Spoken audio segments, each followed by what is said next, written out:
Jerry.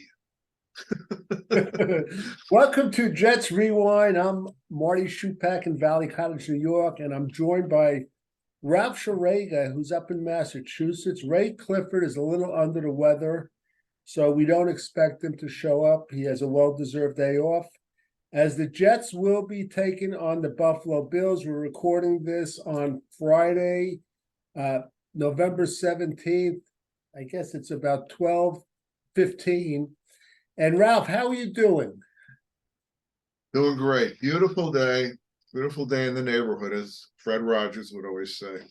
Yeah, it is. It's nice. And Ralph, we're going to get into our agenda just quickly. Everyone, it's old news now that Michael Carter was put on waivers, and I couldn't have been happier. If it was up to me, I'd have a few more players I'd put on waivers, but it won't happen.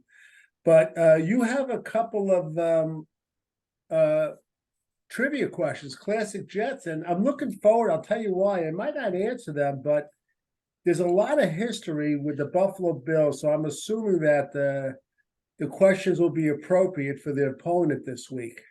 Actually, well, there's a bunch of questions I could ask, but as far as the Buffalo Bills go, let's see. The Jets, during their Super Bowl season, they lost 3 games. One of them was to the Buffalo Bills, and that was the only game the Buffalo Bills won the whole year, if you can believe that. They got the first round pick, and they chose OJ with it. Yeah. How many interceptions did Namath throw in that loss, and how many were returned for touchdowns? I think I know both. Well, and pick 6. Okay. All right. That's it. Any more or no? Well, I had another question about I was looking at a top 25 list of quarterbacks, the most interceptions thrown in a season, the top 25 of all time. And there were 3 Jets who appear on that list. And I wanted you to name those. And there are actually 3 other players who played for the Jets who were on that list. That's the bonus question. So we've got a lot for people to tune into here. One is obvious, so we'll do. All right, let's get right into the agenda as we're going up to Buffalo, who changed coordinators. They went from Dorsey to Joe Brady. Isn't it funny, Ralph, how like 3 years ago, Joe Brady was like the hottest name? And it kind of helped that I guess at LSU he had Joe Burrow and those 3 great receivers. Yeah, that helped a bit. Although I'm sure he had something to do with it. He was just so young.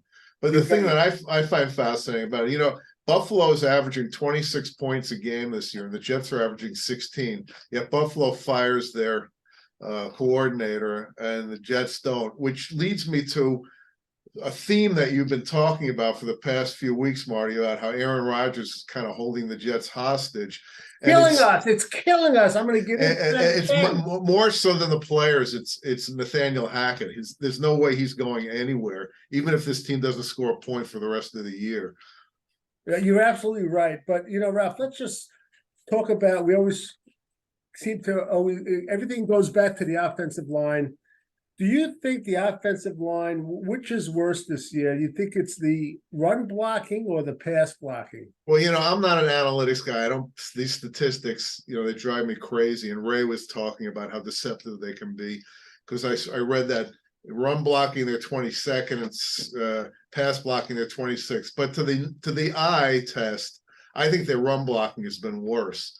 And, they haven't opened a hole between the tackles and how many games. I mean, Breece Hall is one of the best runners in the league. He can't get any breathing room at all. I think the last 3 games, Wilson's thrown for over 200 yards. So occasionally they're doing something right with the pass blocking, and the run blocking has been hopeless as far as I'm concerned. Ralph, and I'm going to bring this up on my 5 key points, but and I mentioned it on, I guess, 2 Minute Tuesday. I might have mentioned it last week, that when you have what we call the eye test, when things are obvious to us and it's working, why doesn't the coach continue to work it? And the example I gave, and I'll say it again, I never wanted, neither did you nor Ray, for the Jets to sign Dalvin Cook. The last game, on his first 3 runs, the guy looked better than Breece Hall, where he was getting yards after contact. He only had 1 rush after that. Ralph, can you explain why they didn't give him the ball more? I don't know. They just locked into these patterns and to these players, and they don't seem to be able to adjust on the run. It's just one of the many frustrating things about this team. And of course, for me, it's the no accountability.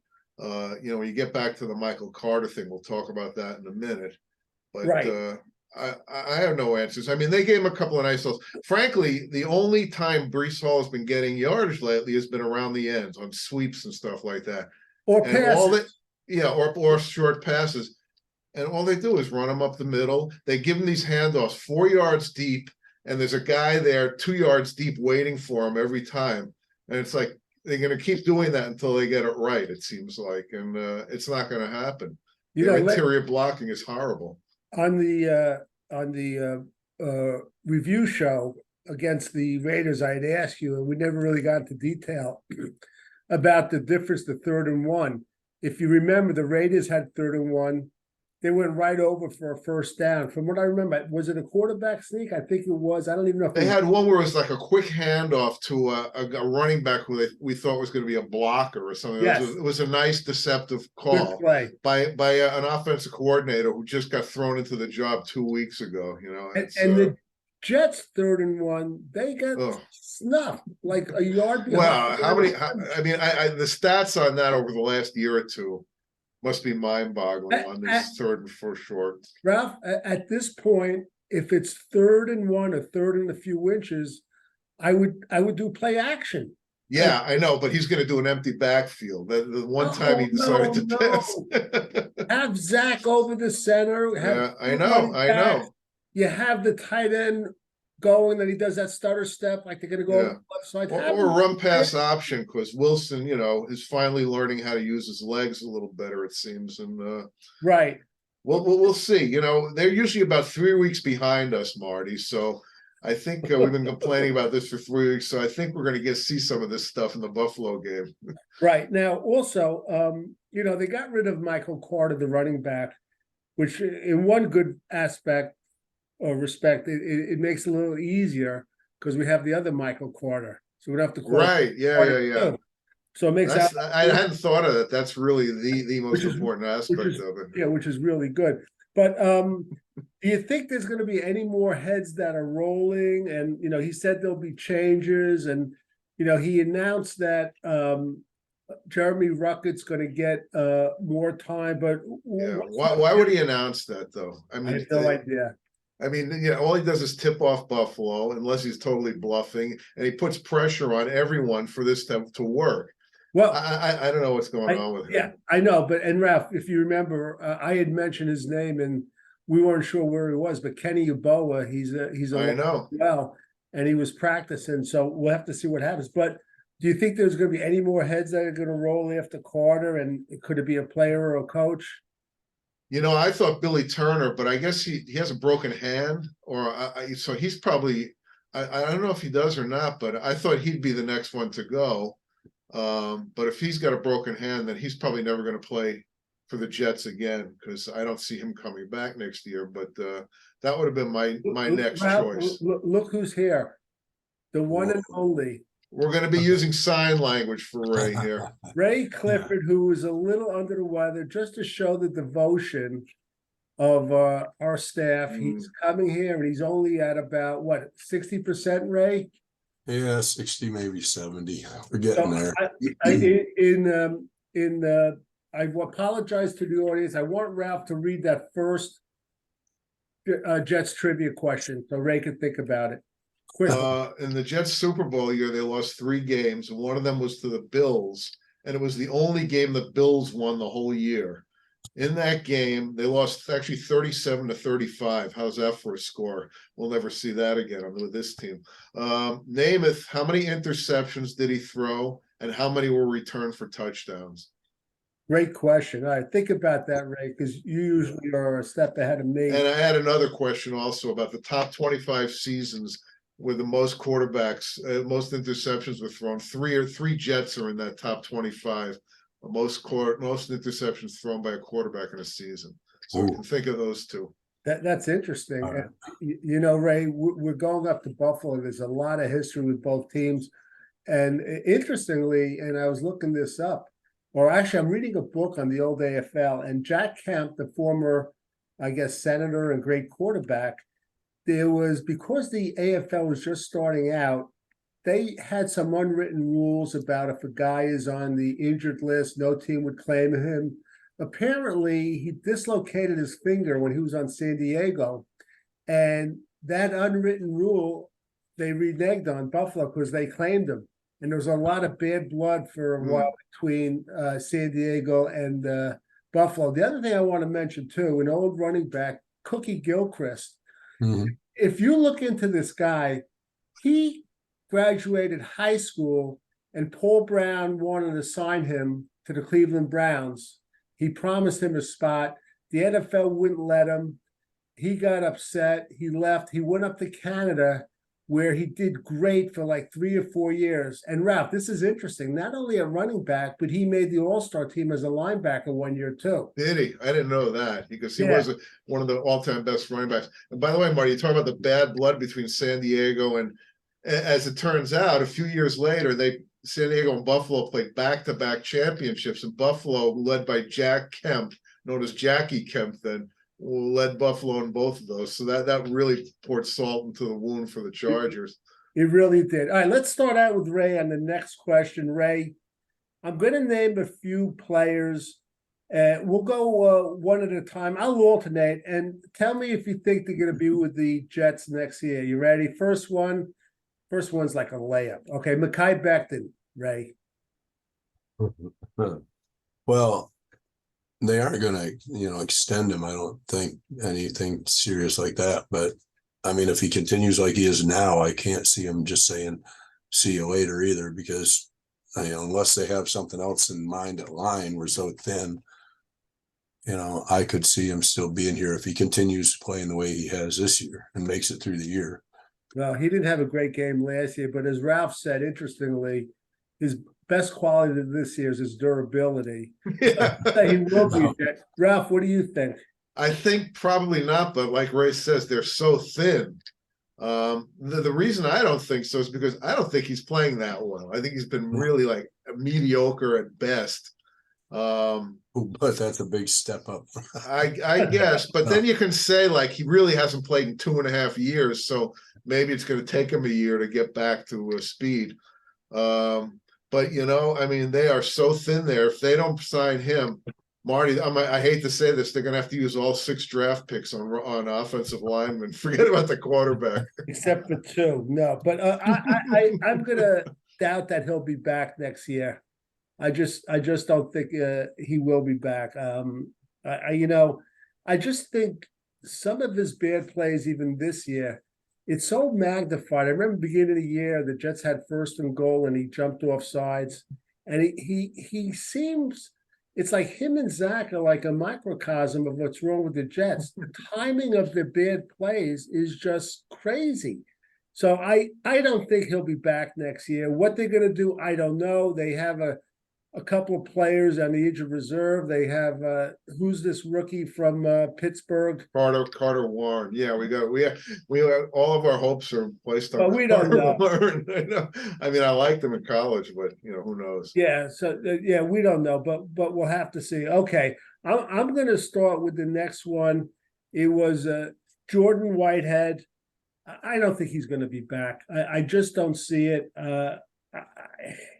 He's made some good plays. He's got 4 interceptions, 3 in 1 game.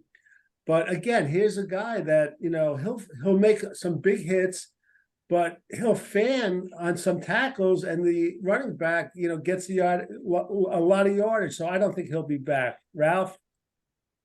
I don't think so either. I think, there's a lot of games left. If he gets a couple more picks, he suddenly has like a season with 6 picks. And I think a lot of teams will be looking at him going, ooh, we'll sign him. So no, I don't think he'll be back, because I'm hoping Ashton Davis gets the job. I am too. On the field. Ray, what's your take on that? I didn't want him back after last year, so I'm hoping as well. I mean, I know he had the 3 picks in the first game, but he's probably dropped another 3 already. But At least he's reading the plays right. yeah, All right, Ray. it's the tackling Yeah. that. Yeah. You'll start. CJ Uzama, is he back next year? I don't think so, especially after last week. I don't think so, but I didn't think so anyway because it's just I think Ruckert can do everything he does and block.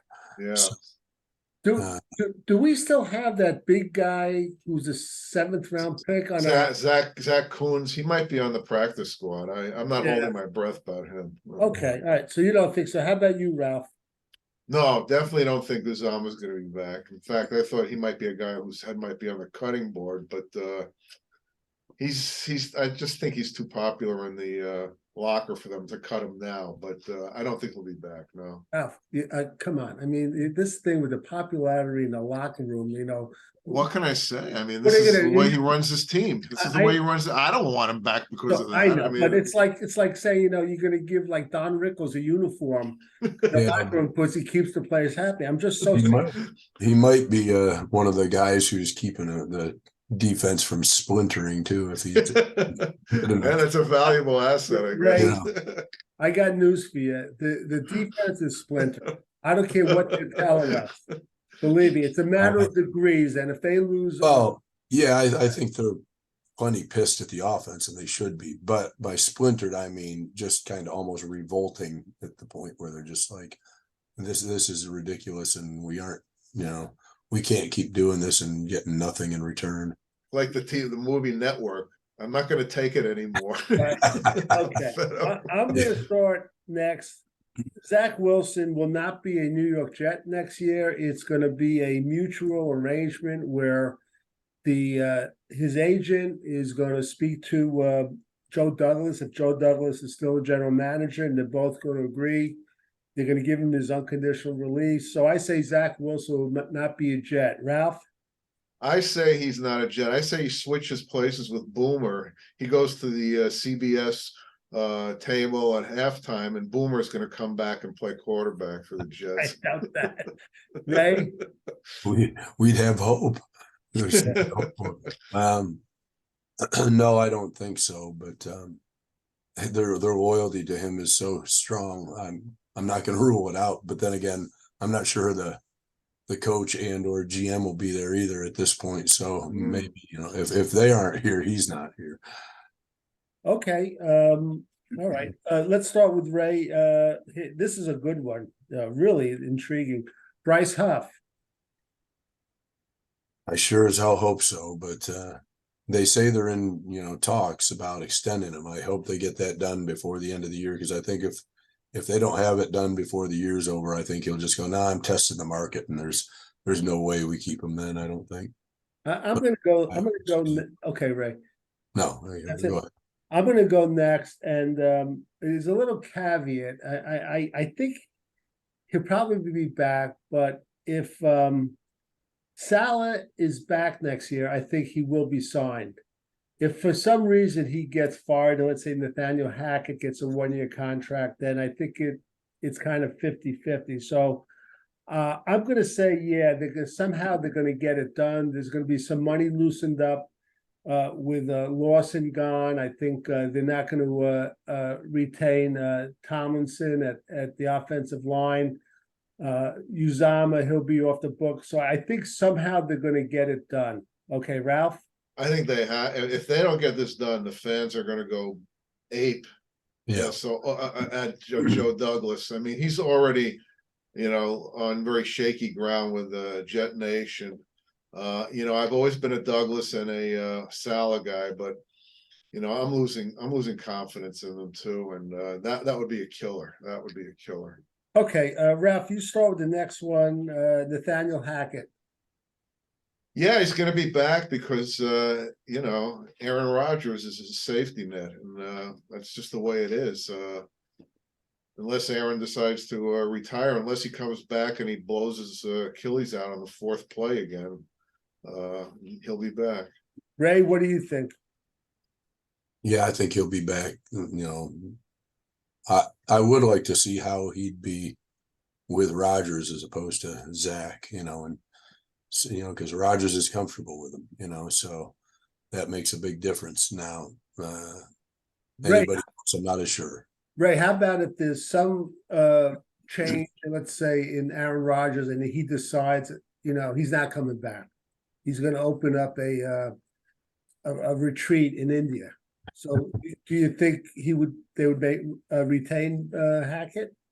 Well, I think that decision would come so late that, yeah, I think they'd retain him at least. But I think at that point, he'd really be on a short leash as far as that goes. I think they'd want results from him, Right, right right. off the bat. But Yeah. unless Aaron makes an early decision to retire, I don't see that happening. I think he'll be back too. All right. And again, don't be surprised. I don't think they're going to fire Robert Saleh, but if they do, he would have to be like a 1-year interim coach, and they'll see what happens. I want to get to my 5 key points, but the other thing, and Ray mentioned it again, we've been talking about, me especially, about how the Jets, or how Aaron Rodgers in particular, is really holding them hostage as far as the personnel.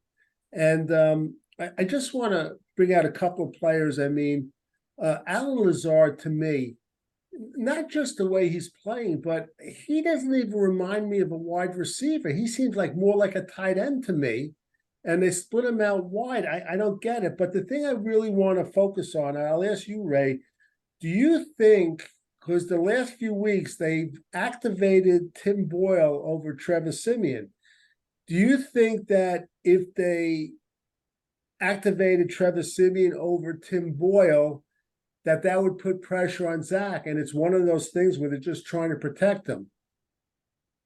I think it's more about Zach than, in the case of Simeon. I don't know how Boyle's a more effective quarterback in this offense than Simeon would be, but other than he knows the system because of being in Green Bay. But I don't think the system is all that difficult that Simeon wouldn't have picked it up. So he went to Northwestern, didn't he? He's bright. Yeah, I think he can handle. I think he can handle learning a new offense pretty easily. I think, but I don't think Rodgers is holding him hostage. I think, they wanted him here, so they wanted to make him comfortable. But I don't think Lazard. I'm surprised how bad Lazard has been. Quite honestly, he hasn't. In Green Bay, he had some pretty productive time there. So I'm not going to say that Lazard was just because of Rodgers. I mean, I'm sure that had something to do with it, but I don't think they would have been against going after him regardless. We were looking for receivers. All right, let me ask you this question. If Bill Parcells was the coach, would he activate Brownlee and deactivate Lazard? Very possible. I think with the drops, Lazard would already be probably facing very little, a greatly reduced time on the field under Parcells just because of the drops. Brownlee or whoever he thought, in his practice, yeah, I could see him giving them more time. I want to ask Ralph, because Ralph, a couple of weeks ago, you did some research on Trevor Siemian, and you were pretty convinced in that you actually thought he was a better quarterback than Mike White, I think you mentioned. Yeah. So Yeah. I just want to ask you the same question. I mean, why is Tim Boyle the backup and Trevor Siemian inactive? Are we being held hostage? We went through this last year when the conspiracy theory was Mike White was looking better in practice than Zach Wilson, so he was always third guy, and Flacco was the backup because he wasn't a threat, and the fans really didn't want to see Flacco. And then finally, when they made the decision, they activated White, and I feel like it seems like they're doing the same thing this year. I don't know. I mean, if Wilson gets hurt, I mean, I'd rather see Simeon than Boyle. Boyle's had about 3 starts. He was terrible. Simeon's had some success in the league. I don't expect him to light the world on fire, but he's much more experienced and he's had more success. And he's also more mobile than Boyle. So I can't explain it. Favoritism, or Ray says Boyle's been in the system longer, but Simeon's been here long enough. He knows by now. I mean, look at Josh Dobbs. He just walked in off the street in Minnesota, and that team's got a 5-game winning streak going. You know, so I don't think there's any excuse for it. I agree with you, Ralph. I think Simeon should be the backup. We'll see what happens. Ralph, I'm going to ask you for some music as we're going to get to Marty. Dun, dun, dun, dun, dun, But- dun, dun, dun, Before we do that, I just want to dun, dun, mention, dun, dun. Ray's going to love this because Ray's in Ohio. Right before we took the air, it came over the news wire that Joe Flacco is right now on Cleveland Browns field. They're looking at him. So the signing of Joe Flacco, Ray, could be imminent. And what's interesting is down the road, if he ends up staying there, we play the Browns later in the year. So that should That would be funny. Yeah. I'd rather see him than what is it, Dorian Thompson. Dorian Gray. Yeah, whatever. Yeah. Well, I actually liked him at UCLA, but he's a little green. He's a good athlete. He is Anyway, green, but he looked good against the Jets in the Yeah, he Hall of did. Fame game, he actually. did. He did. Yeah. All right, here we go. My 5 points. Number one, as good as the Jets defense is, I still believe they're going to have to shore up the run defense against this team. James Cook, Dalvin's brother, he's been running pretty well. Don't forget the Jets gave up 200 yards on the ground against the Giants. They gave up over 100 yards to Josh Jacobs. That's the first one. The second one, we seem to have Josh Allen's number. People say that. I don't know if that's true, but he kills us with his running plays, just kills us, especially when it's 3rd and 14 or whatever. The Jets have got to stay in the lane, and I would like the Jets to put a spy on Josh Allen. I love Ashton Davis, but if it has to be Whitehead, then so be it, Whitehead. Also, and we touched upon this, Ray, you weren't on the air, and my point number 3 is do the obvious. Go with your strength and what's working. And again, if Dalvin Cook is running a little bit better after contact than Breece Hall, give him some more reps. I didn't understand the last game why they didn't. The fourth one, and Ralph's not going to like this, I love Xavier Gibson. I think we're giving him a little too much. And you guys know I'm nervous about him, the way he handles the punts. I would take that away. I don't know who could do it instead of him, Ashton Davis or Whitehead. I'm not sure. I'd want him to focus on being a receiver. I think he could be a pretty good receiver. And I didn't like what he did last time on the kickoff when he shouldn't have returned it. And the last one is, we just spoke about it. I would activate Trevor Siemian over Tim Boyle. And if the Jets lose this game, the season's over, as far as I'm concerned. So I had predicted last game they were going to bench Zach Wilson, who didn't have a bad game. And I think it was good that they kept him in. But this game up in Buffalo, if the Jets are losing like 6-0 or 9-0, you got to bench this guy and put in Trevor Siemian. So I'm going to ask for your response. But, you know, a couple of facts I saw. First of all, the weather is going to be 30 to 44, clear. The wind about 12 miles an hour. The Bills' offense, they've only had scored 7 points, not more in the first half since week 5. Ralph, sounds familiar? About like the Jets almost? No, the Jets don't get that much. Yeah. And since week 6, Josh Allen, only 39% of his passes have gone 15 or plus yards in the air. So with that also, and maybe this is a 6 point, and to shore up the running game or the running defense, I would play up a little tighter than normal. I think Sauce could do a good job on Diggs, and those are my keys to the win. And I want to ask Ralph first.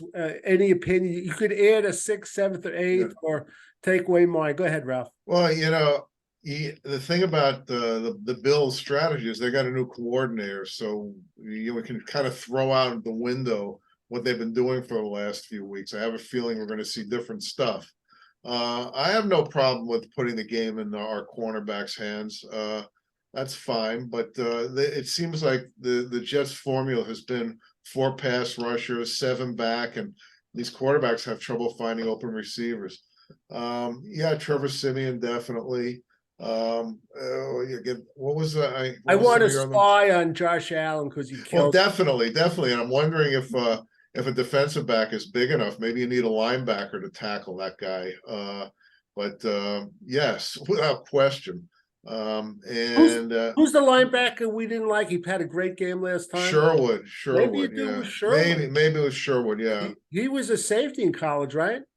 He was, but he's bulked up a little. I mean, Ashton Davis is a good tackler, but a lot of guys bounce off Josh Allen.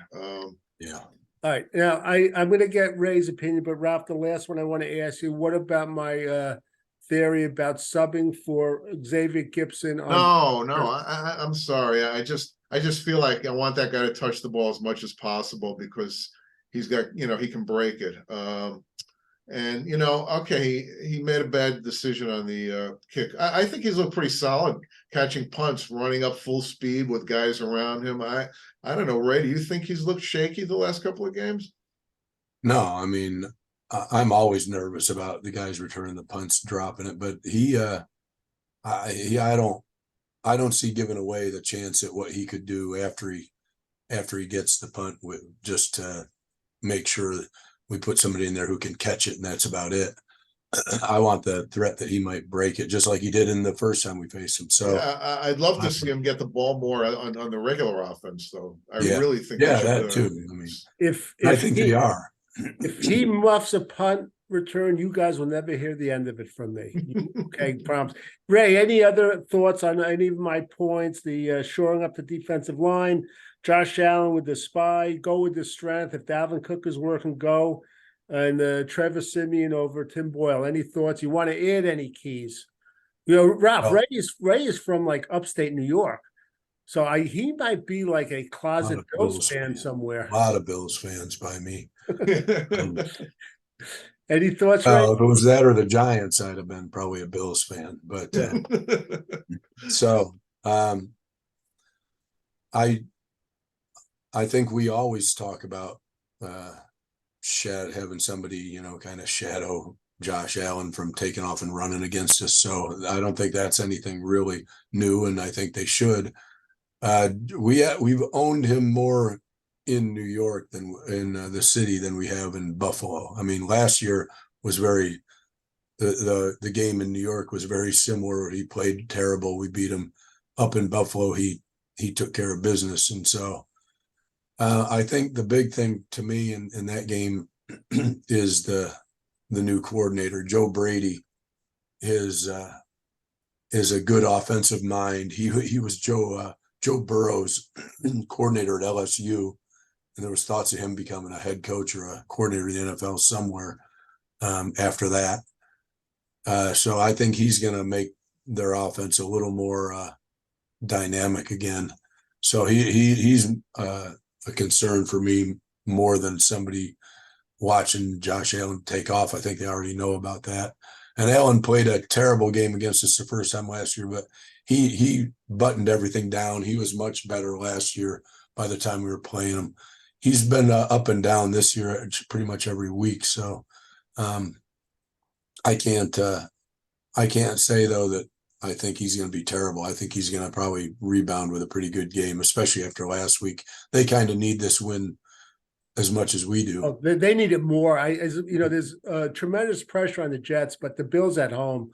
I mean, there's a ton of pressure on this coach. Oh, yeah. So we need it more. All right, let's do the over-unders before we do the game prediction, and I guess we have revised predictions for the rest of the season. But over/under, we'll start with Ray.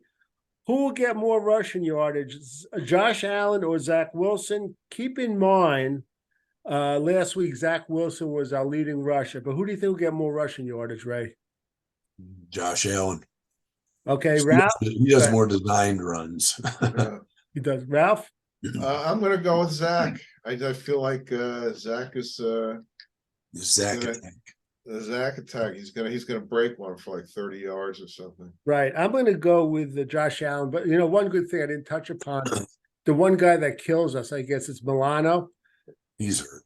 He's hurt. yeah. We don't have to face him, which is good. I know Well, Mike White's happy about that, even though he's not here.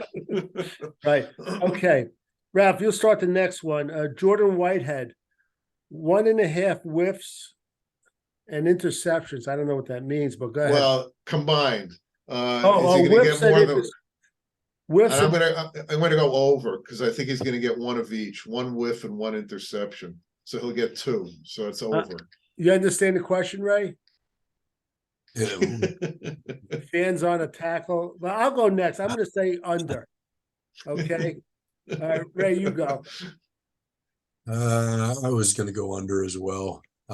Although it's going to be a tough one. He's a ball hawk for dropping, he gets to the ball, but doesn't hang on to it. So, Yeah. Okay. Next one is a great one. Zach Wilson touchdown passes. I'll start over under a half. I'm going to go over. I'm going to say we're going to get 1. So I'm going to say over. Ray? yeah, I think they're missing several guys on their defense, not just Milano, that I would say make them a little more susceptible to us actually throwing a touchdown pass. I think they will. I'm going to say over. Okay. Ralph? Yeah, law of averages. Sooner or later, he's got to get one. He's got to get one. All right. Yes. We're on the Yeah. Zach Wilson bandwagon for this game. Oh my gosh, man! Ralph- He's gonna run him past. Ralph, over on the Jets point total, 16.5. Yeah, I'm liking 16, 3 field goals and a touchdown. So I'll go under. Ray?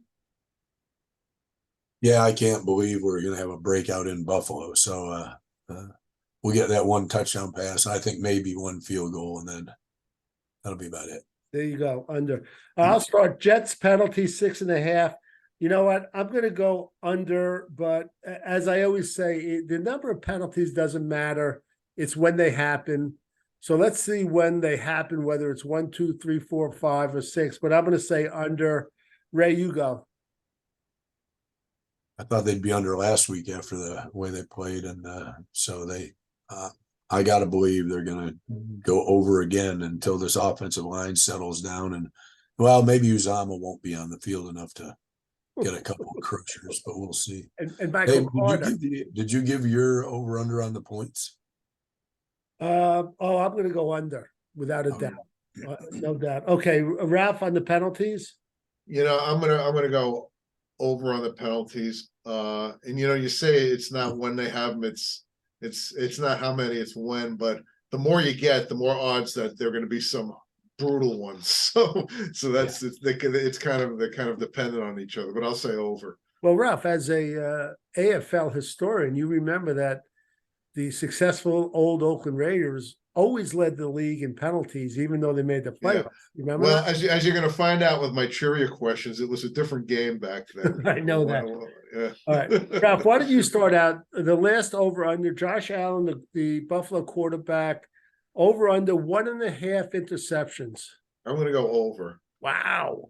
Yeah. Ray? I'm going to say under. I think the new coordinator and everything's going to spark him to have a really good game. Unfortunately, I'm going to go under, and that moves us to the next one. Ralph, do you mind if we shelf the next item until the next game? Yeah, that's fine. Yeah. It'll be better off than Yeah. see if they win or lose. Yeah. All right, let's go to Buffalo game predictions. I'm going to start. Here we go. It's going to be 17-6 Buffalo Bills. And you're going to even see more changes, but it's going to be too little, too late. Ray, you missed the beginning of the show. Ralph always said, whatever we suggest, the Jets do, but they're always 3 weeks behind. So I'm going to say it's going to tailspin after this, and we might be up with the Patriots and the Giants for that first draft pick. So I'm going to say they're going to lose 17-6. Ray? The last 2 games, I thought we had a good chance of winning, and we've thrown out just total terrible performances. I gotta say, I don't see it turning around in Buffalo. So I'm thinking maybe 17-10 Buffalo. Okay, there you go, Ralph. I'll go 2013 Buffalo. Wow. Okay. I don't bet. I don't follow, but I'm just curious what the over under would be for this game. Jets. Oh, that's a good question. I know it's a 7-point spread. I think at the last I checked, it All started right. open at Well, 6.5. I'll tell you what. I'm Uh, gonna Google it while yeah, Ralph's gonna reread the I mean, yeah. question. So go ahead, All Ralph. right. Well, several questions. The first one, in that great Super Bowl season that keeps us warm at night still, 55 years later. The Jets, one of their 3 losses was to the worst team in all of football, the Buffalo Bills. They won 1 game that year, Buffalo. Leave it to the Jets. They beat the Jets 37-35.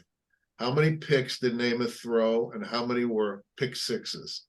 I'm gonna have Ray answer first, but just so you know, I'm reading that the over under is 40 points.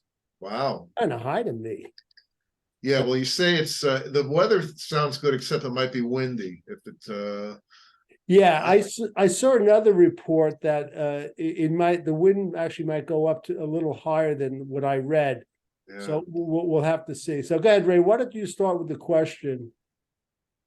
I was gonna say 6 picks. That's probably a little low. Low?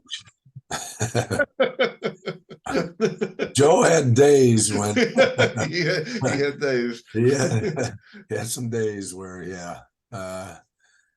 and he was calling his own plays then, which probably didn't help either. But I'm gonna say 2 were returned. You know what? I'm gonna copy Ray. I say 6 picks. I thought it was 5 or 6. I thought Because so Ray too. picked 6. I'm gonna go 6. And I'm pretty sure from what I remember, there were 2 pick sixes.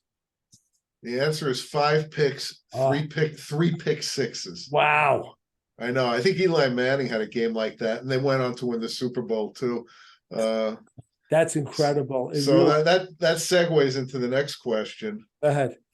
The top 25 worst seasons by a quarterback interception wise, 3 Jets appear on that list, and 3 other players who became Jets also are on that list. See how many you can name. Start with the 3 Jets. Is that in a season? In a season. Oh, well, I'm gonna say Namath, Todd, and I can't think of a third one, but let me guess and say O'Brien. I'm sure it wasn't him. Go ahead, Ray. I was just saying Namath. Well, let me ask you: are any of these modern guys, or are we talking all way back? They're all the 20th century. That narrows it down. Namath, I think it might be O'Brien and God, I can't think of another one. Who else was? What I did. I said Todd. Yeah, I didn't want to copy you though, so I was trying to think of somebody else who may have been there. You guys, I want you guys are a team, so I'll take the best 3 answers from you. Okay. The answer is Namath, Todd, and Marty's all-time favorite Jet Titan quarterback, Al Doro. Oh, that's an old one. Okay. Yeah. Okay. So now there was, by the way, Namath and George Blanda appear on that list 3 times. They're the only players that appear on that list 3 times. Okay. Now the next question is: there were 3 other players, quarterbacks, who were on that list who played for the Jets at one point, and they are on that list. Can you name them? 2 of them are very obvious. One of them is very difficult. Oh, 2 are obvious. Yeah. No, I was gonna say Testaverde and Woodall. Woodall. Oh my God. I guess it's Testaverde is one of them. Go ahead, Ray. I can't think of any more. God, I can't think of who. It wouldn't be Favre, would it? Are they all also in the 20th century? I'm going to say Favre. You got it. No, yeah, this part is not all in the 20th century. Yeah, you got 2 out of the 3, Testaverde and Favre, and the third one goes way back. He was actually a backup for Namath for a couple of years. Really? Yeah, Babe Perilli. I was going to mention him, Yeah. but I didn't know how he did with the interception. That's a great question. All right, now this is the killer right here. The most interceptions by a quarterback in one season was George Blanda in 1962. And I'm going to ask you to name how many interceptions he got. But here's the kicker. They went to the championship game and lost in overtime to the then Dallas Texans. So you can see what a different world it was then. How many interceptions did Blanda throw in I'm 1962? gonna guess 49. Woo! Ray? 38. Well, you kind of split the middle. It's 42. And the second most is Testaverde, 35. So you can see he's like way Right. beyond that. Well, you know, the reason Ralph, full disclosure, I'm reading that old AFL book, and I didn't know the exact number. For some reason, Yeah. it was in the 40s because But they played a 14-game season, so that's exactly 3 a game. they touched upon that. And George Blanda was a chain smoker. Oh, you could look at his face and see that. Yeah.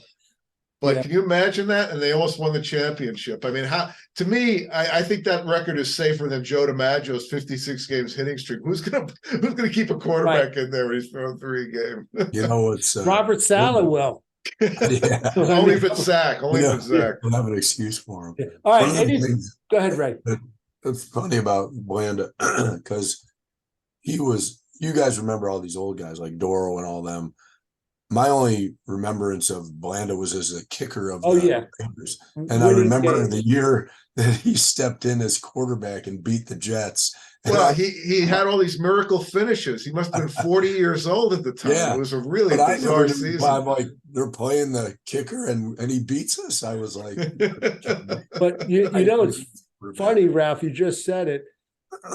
40 back then is so different than 40 today for it's like Cy Young winning 511 games. It's because of the bubble. Passing league back there, though. The bubble they put around every quarterback except for Zach Wilson that they can't hit. All right.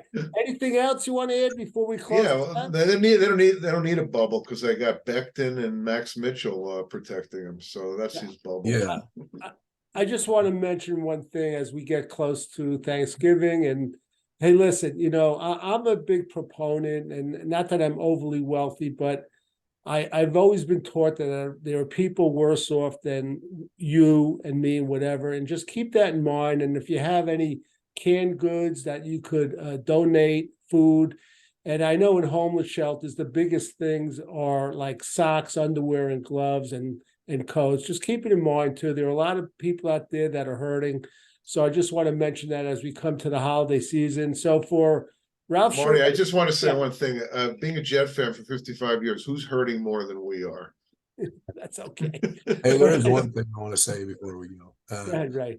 Because I did listen to the last podcast, even though I couldn't participate. Here we go, Ralph. I heard your opening, and I want to clear up some fake news that Marty threw out there. When you referred to me as the foundation of this podcast, I'm riding your guys' coattails. I'm like the Mike Shanahan of this podcast, riding Elway's coattails to the Hall of Fame. Or Belichick and Brady, right? Yeah. So I'm being Thanksgiving. I'm thankful for you guys that we're able to do this podcast, and I'm a part of it. Thank you so much. It's appreciated for both of us. And this I could tell all Jets Rewind fans, unlike what you're hearing today, Ray's best attribute is he's got the best radio voice you ever heard, though you wouldn't know it. So even with laryngitis, it's better than ours. True. All right, so for Ralph Schrager, Ray Clifford, and the Buckeyes, who do they play this week, Ray? The Buckeyes. Minnesota. Man, when is the big game coming? Next week. It's always Thanksgiving weekend. Yeah. So the Big Ten has like about 50 games, and then only one matters in the whole season. It's really it's like the old days. It used to be when it was a truly 10 teams. It was Ohio State, Michigan, and the other 8. Woody and Bo, Well, again, I've been saying the last few weeks, if there's any way we could get Washington and Oregon into the top 4, the 2 most exciting teams in the country, that's what I want. It's not going to happen. They got to expand this. It's pathetic. Marty Schupak for Jets Rewind. Until next time.